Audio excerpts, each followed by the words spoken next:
Good morning students. ये question बहुत बार आ चुका तेरा फजांस रूल।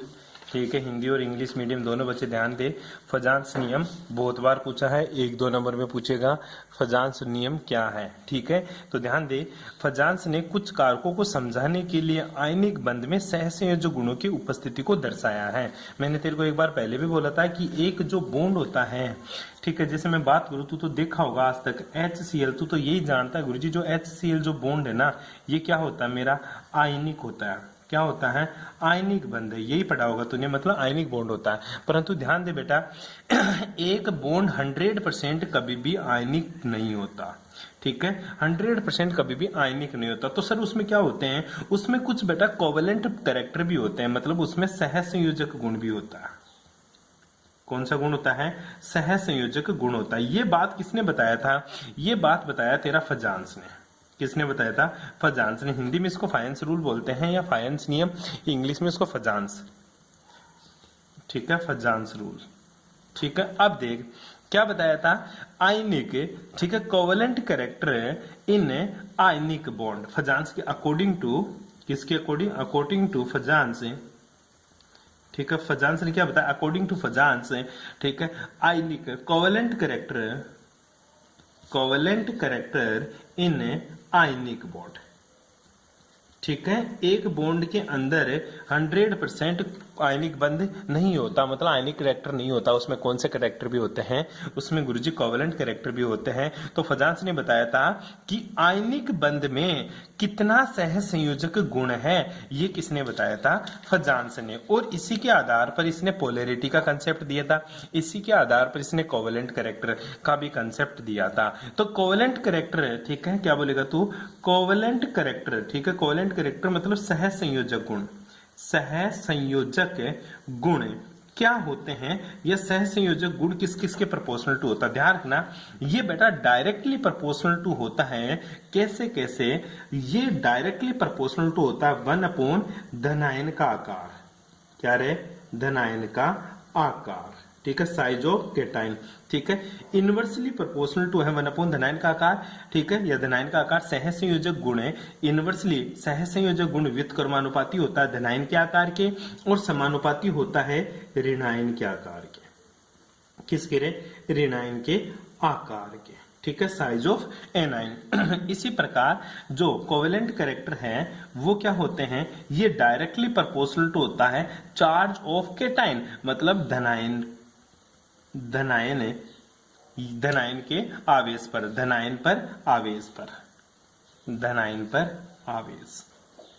ठीक है, और ये डायरेक्टली प्रोपोर्शनल होता है बेटा ऋणायन पर आवेश। किस पर? ऋणायन पर आवेश। इंग्लिश में क्या बोलेगा इसको? ठीक है, covalent character is inversely proportional to size of cation, directly proportional to size of anion, inverse directly proportional to charge of cation, और directly proportional to charge of anion. बस ये बात किसने बताई थी? फजांस ने बताई थी। किसने बताई रे? फजांस ने। और फजांस ने एक बात और बताई कि जो पोलैरिटी होती है, ठीक है, पोलैरिटी मतलब ध्रुवणता। क्या रे? ध्रुवणता। ये डायरेक्टली प्रोपोर्शनल टू होती है तेरा कोवेलेंट कैरेक्टर। कोवेलेंट कैरेक्टर मतलब सहसंयोजक गुण,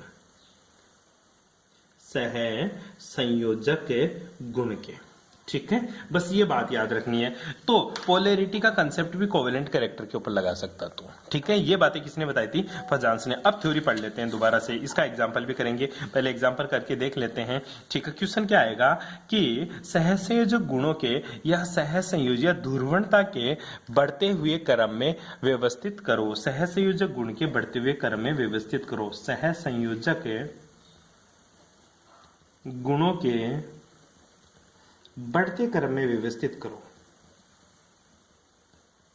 ठीक है, सहसंयोजक गुणों की जगह बेटा ध्रुवणता भी पूछ लेता हूं। ठीक है, क्या पूछेगा? ध्रुवणता के बढ़ते हुए क्रम में व्यवस्थित करो। अब कैसे व्यवस्थित करेगा? किसको व्यवस्थित करवाएगा सर? वो बात आप इधर देखिए, मैं तेरे को दे देता हूं। जैसे मैंने तेरे को दिया NaCl, ठीक है, KCl, ठीक है, अब बोलेगा इनको किसमें सहसंयोजक गुण सबसे ज्यादा है या किसकी ध्रुवणता इसमें सबसे ज्यादा है, वो चीज आपको देखनी है। अब सर किसने बताया था? फजांस ने एक बात बताई थी सर जो मेरे को याद है, फजांस ने बताया था covalent character means polarity, polarity is directly proportional to size of 1 upon size of cation. तो धनायन का आकार देखना, ध्यान दे हेलिना के, अगर यहाँ पे LICL भी दे दूं तो मैं हेलिना के रब से, क्योंकि केटाइन तो क्या है? कांस्टेंट है। रिनाइन तो क्या है तेरा? कांस्टेंट है। रिनाइन तो बढ़ ही नहीं रहा सर, रिनाइन तो कांस्टेंट है, लेकिन हेलिना के रब से ऊपर से नीचे जा रहे हैं तो गुरुजी इधर से इधर जा रहे हैं तो साइज ऑफ केटाइन बढ़ रहा है। क्या बढ़ रहा है बेटा? Size of cation. तो ध्यान दे साइज ऑफ केटाइन, धनायन का आकार बढ़ेगा तो बता कोवेलेंट कैरेक्टर क्या हो जाएंगे गुरुजी? घट जाएगा। तो इधर से इधर जाएंगे तो कोवेलेंट कैरेक्टर क्या हो जाएगा? मतलब सहसंयोजक गुण क्या हो जाएंगे गुरुजी? घट जाएंगे। और सहसंयोजक गुण के साथ साथ तेरी पोलैरिटी, ठीक है, पोलैरिटी मतलब गुरुजी ध्रुवणता, क्या रे? ध्रुवणता, ध्रुवणता का मान भी क्या हो रहा है सर? घट रहा है। बैठ गई बात समझ में? इसी तरह मैं तेरे को एक एग्जांपल दे दूं, जैसे NaF, ठीक है, NaCl, NaBr, ठीक है, NaI। अब देख तेरा धनाइन है मतलब केटाइन, केटाइन का तो आकार क्या है? समान है, लेकिन गुरुजी देखो ऋणाइन बढ़ रहा है, ठीक है, फ्लोरीन, क्लोरीन, ब्रोमीन, आयोडीन, फिर कल भार आई अंटी, ठीक है, तो इधर से इधर जा रहा है तो साइज ऑफ एनाइन बढ़ रहा है। क्या हो रहा है बेटा? साइज ऑफ एनाइन मतलब रिनाइन का साइज बढ़ रहा है। तो तुझे भी पता है गुरुजी जो कोवेलेंट कैरेक्टर है मतलब सहसंयोजक गुण है वो बढ़ेंगे, और साथ में गुरुजी जो मेरी ध्रुवणता है वो भी बढ़ जाएगी। तो ऑर्डर कैसे अरेंज करेगा? सबसे ज्यादा इसका होगा, सबसे ज्यादा इसका, फिर इसका, सबसे कम इसका, इधर उल्टा हो जाएगा। बैठ गई बात समझ में? इस तरह से कोवेलेंट कैरेक्टर और आयनिक कैरेक्टर को अपन परिभाषित कर सकते हैं किसकी सहायता से बेटा? फजांस के नियम की सहायता से। अब थ्योरी पढ़ ले तू थोड़ा सा, हालांकि तू पढ़ लेगा थ्योरी, बुक में आसानी से थ्योरी दी हुई है इसकी। दूसरा है तेरा धात्विक बंध, इसमें कोई खास बात नहीं है, अपना इसको कोई दिक्कत नहीं, इसको छोड़ देना तू, ठीक है बेटा। अब बात करते हैं आगे में धात्विक बंध, धात्विक चमक, उसमें चालकता, ये सारी की सारी जो चीजें हैं वो तेरे कोई काम की नहीं है। तेरे को ध्यान रखना, धात्विक चमक एक बार पूछा था, कोई मैटर नहीं है। मुक्त इलेक्ट्रॉन दोष भी तेरे काम का नहीं है। बैंड सिद्धांत तेरे को बार बार पूछा है, कौन सा? बैंड सिद्धांत। आ जा, इस बैंड सिद्धांत में क्या है ऐसा? एक मिनट। बैंड सिद्धांत देख ले एक बार के लिए। बैंड सिद्धांत एमओटी से ही आता, तूने एमओटी पढ़ ली ना, उसी से आता, तो समझ रहा। एमओटी सिद्धांत के अनुसार जितने परमाणविक कक्षकों का निर्माण होता है उतने ही, ठीक है, उसमें से आधे तो बंदी होते हैं, ठीक है, और आधे क्या होते? तेरे विपरीत बंदी होते हैं। मैंने पढ़ाया था, एमओटी पढ़ाया था तब, कि जितने तेरे एटॉमिक ऑर्बिटल्स होते हैं उतने ही तेरे मोलिकुलर ऑर्बिटल बनते हैं, और मोलिकुलर ऑर्बिटल में आधे तो बीएमओ बनते हैं, आधे तेरे एबीएमओ, ठीक है, एंटी बॉन्डिंग मोलिकुलर ऑर्बिटल, आधे क्या बनते तेरे? Bonding molecular orbital. यही बात हिंदी में लिखी है इसने। एमओटी सिद्धांत के अनुसार जितने परमाणु कक्षकों का निर्माण होता है, ठीक है, उनमें से आधे तो बंदी आणविक कक्षक होते हैं और आधे क्या होते तेरे? विपरीत बंदी आणविक कक्षक होते हैं। बैठ गई बात समझ में? आगे देख, यही सिद्धांत धातुओं पर लागू किया जा सकता है। एमओटी को किसके ऊपर अप्लाई किया इसने?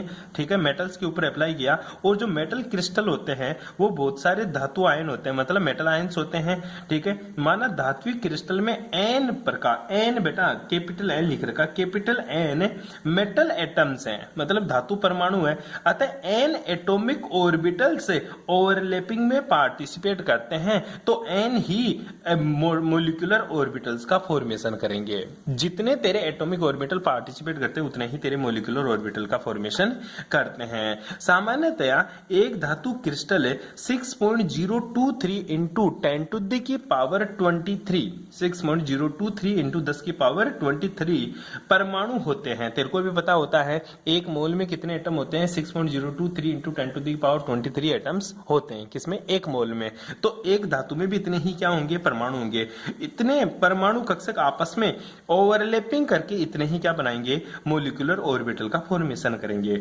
इस अधिक कक्षकों की ऊर्जा एक दूसरे के पास होगी कि यह आपस में मिलकर एक आणविक बैंड का निर्माण कर लेते हैं। किसका निर्माण कर लेते हैं बेटा, एक आणविक बैंड का फॉर्मेशन कर लेते हैं। ठीक है, मोलिकुलर बैंड का फॉर्मेशन कर लेते हैं। इस कारण इसे बैंड सिद्धांत कहते हैं, जिसमें लिथियम धातु, लिथियम मेटल क्रिस्टल का उदाहरण लेकर समझ सकते हैं। लिथियम मेटल का उदाहरण लिया और इसको बैंड थ्योरी में समझा। कैसे, बहुत ही इंटरेस्टिंग है, देखना।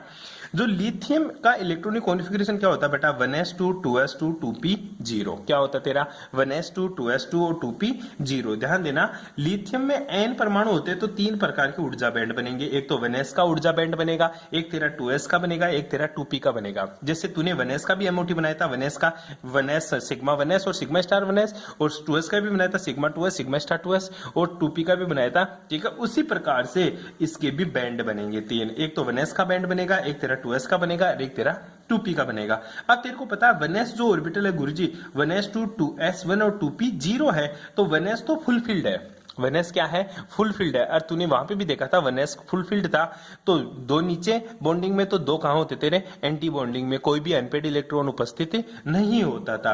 जब लिथियम परमाणु में 1s की बात कर रहा है, जब लिथियम परमाणु में n 1s परमाणु कक्षक आपस में मिलकर n आणविक कक्षकों का निर्माण करते हैं, तो यह आणविक कक्षक पूर्ण भरे होते हैं और इस प्रकार 1s बैंड का निर्माण होता है। इस बैंड में इलेक्ट्रॉन की संख्या 2n होती है और एक आंतरिक कक्षक का निर्माण होता है। यह बंधन में भाग नहीं लेता, ये अचालक बैंड का मतलब नॉन कंडक्टर बैंड होता है, क्योंकि सर 1s2 पूरा भरा हुआ है, उसमें अनपेड इलेक्ट्रॉन नहीं है, इसकी वजह से वो क्या होता है, मेरा नॉन कंडक्टर होता है। मतलब गुरुजी इसमें कोई भी कंडक्टेंस फॉलो नहीं होती। बस ये चीज आप लोगों को पता होनी चाहिए। अब तो बता कंडक्टेंस बैंड कौन सा होगा, सिंपल सी बात है गुरुजी, जो कंडक्टर होगा ना वो होगा मेरा 2s वाला। कौन सा होगा बेटा, 2s वाला। अब बात आती है सर 2s वाला कंडक्टर कंडक्टेंस क्यों शो करेगा, क्योंकि 2s के अंदर एक ही इलेक्ट्रॉन है। कितने इलेक्ट्रॉन है बेटा 2s के अंदर, एक ही इलेक्ट्रॉन है, तो 2s वाला क्या दिखाएगा सर, मेरा बैंड दिखाएगा। 2s वाला क्या दिखाएगा, कंडक्टेंस दिखाएगा। देख ले इसमें लिखा हुआ भी है 2s बैंड, ये सहसंयोजक बैंड होता है, मतलब कोवेलेंट बैंड होता है, क्योंकि इसमें 2s कक्षक संयोजी कक्षक मतलब तेरा वैलेंस शेल ऑर्बिटल होता है। 2s क्या होता है बेटा, तेरा वैलेंस शेल ऑर्बिटल होता है, इसलिए इसको संयोजी कक्षक होते हैं। इसमें एक अयुग्मित इलेक्ट्रॉन भी उपस्थित होते हैं, मतलब इसमें क्या होते हैं, अनपेड इलेक्ट्रॉन उपस्थित होते हैं। क्या होते हैं बेटा, इसमें अनपेड इलेक्ट्रॉन उपस्थित होते हैं। और अनपेड इलेक्ट्रॉन उपस्थित होने के कारण इसमें लिथियम परमाणु के n इलेक्ट्रॉन्स कक्षक आपस में मिलकर 2s रेखा का निर्माण करते हैं, जिसमें इलेक्ट्रॉन्स की संख्या n होगी, जबकि इसमें बदलने के लिए 2n आ सकते हैं। तो ये तेरा धात्विक आधा भरा रहता है, इसलिए इसका संयोजिक बैंड भी कहते हैं। क्यों, पता ही चल गया तेरे को, सीधी सी बात है गुरुजी, ये आधा भरा रहता है, इसलिए इसको वैलेंस शेल ऑर्बिटल बोलता हूं। क्या बोलूंगा इसको, वैलेंस शेल ऑर्बिटल इसको कहते हैं, क्योंकि आधा भरा रहता है और यही तेरा कंडक्टेंस शो करता है। देख ले एक बार इसका डायग्राम छोटा सा, देखिए रहा, ये तेरा 1s है। ठीक है, मैं बात करूं, ये तेरा 2p है, ये 2p, ये 2p, ये बाद की बातें हैं, 2p को छोड़ दे एक बार के लिए। 1s जो कंडक्टेंस बैंड होता है ना, 1s बना के देख लेते दोबारा, इसमें नहीं बना हुआ। 1s का मतलब होता है गुरुजी ऊपर वाला भी भरा है और नीचे वाला भी भरा है। ठीक है, 2s का मतलब गुरुजी ऊपर वाला थोड़ा खाली है और नीचे वाला भी खाली है। ठीक है, कैसे भरते हैं इसको, देखो सर, ये पूरा इलेक्ट्रॉन से भरा हुआ है और ये भी पूरा क्या हुआ है, इलेक्ट्रॉन से भरा हुआ। कौन सा है तेरा, ये 1s है। कौन सा है तेरा, 1s है। ये सर 2p है, 2p आधा भरा हुआ है। ठीक है, क्या भरा हुआ बेटा, आधा भरा हुआ है। ये तेरा 2s है जो आधा भरा हुआ है। ठीक है, इसका इलेक्ट्रॉनिक कॉन्फ़िगरेशन 2s1, इसका क्या था 1s2। अब जो तेरा 2p था वो तो बिल्कुल ही खाली था। क्या था बेटा, 2p गुरुजी मेरा बिल्कुल ही खाली था, और जो खाली है वो ही 2s बैंड के साथ ओवरलैप करके क्या कर लेता बेटा, कंडक्टेंस शो करता है। क्या करता है, कंडक्टेंस शो करता है। वो थ्योरी में दे रखा है, आगे वाली क्लास में बताऊंगा कैसे करता है। Thanks for cooperation.